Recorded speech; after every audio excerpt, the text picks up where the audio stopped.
বাজেটে পর্যাপ্ত অর্থ বরাদ্দ না পেয়ে হতাশ দেশের প্রথম নারী মেয়র ডক্টর সেলিনা হায়াৎ আইভী। তবে দমে যাননি তিনি। মানুষের প্রত্যাশা পূরণে কাজ করে যাচ্ছেন নারায়ণগঞ্জ সিটি কর্পোরেশনের নিজস্ব আয়ের উপর জোর দিয়ে। দায়িত্ব নেওয়ার ৮ মাস পর প্রত্যাশা প্রাপ্তি সহ নারায়ণগঞ্জের সন্ত্রাস চাঁদাবাজি নিয়ে ইন্ডিপেন্ডেন্ট টেলিভিশনের সাথে খোলামেলা কথা বলেছেন তিনি। জানাচ্ছেন মাহবুব আলম।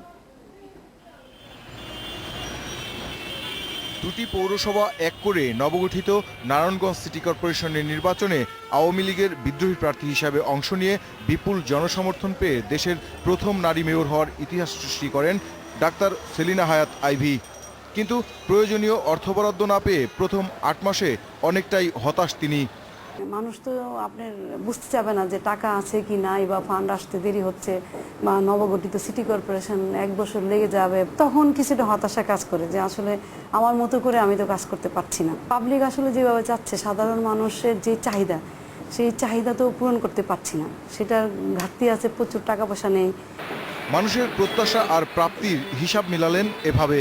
600 কোটি টাকার প্রজেক্ট জমা দিয়েছিলাম, ওইখান থেকে আপনার মাত্র 170 কোটি টাকা আপনার অনুমোদন হয়েছে, তাও আগামী 3 বছর মেয়াদের জন্য। আমি এই 6 মাসের মধ্যে প্রায় 50 কোটি টাকার টেন্ডার করেছি। এই 50 কোটি টাকার মধ্যে গভর্নমেন্টের টাকা হয়েছে 8 কোটি, আর বাকিটাই আমার নিজস্ব তহবিল। সারা দেশে টেন্ডারবাজি চললেও তিনি টেন্ডারবাজদের থেকে মুক্ত বলে দাবি তার। টেন্ডারবাজদের থেকে আমি মুক্ত, এখানে কেউ এই ঝামেলাটা করে না।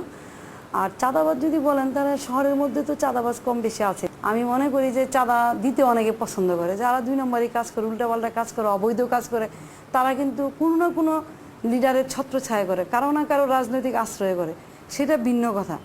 কিন্তু নারায়ণগঞ্জ শহর থেকে এখন জোর করে চাঁদা আদায় হচ্ছে, এটা অনেক অনেক অংশে কমে এসেছে।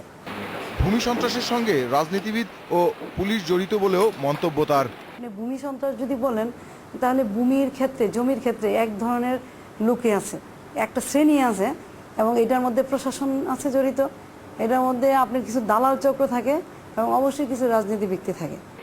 নগরবাসীকে সাথে নিয়েই সব ধরনের কাজ সফল করার প্রত্যয় ব্যক্ত করেন এই নারী। Mahbub Alam, independent news, Narayanganj.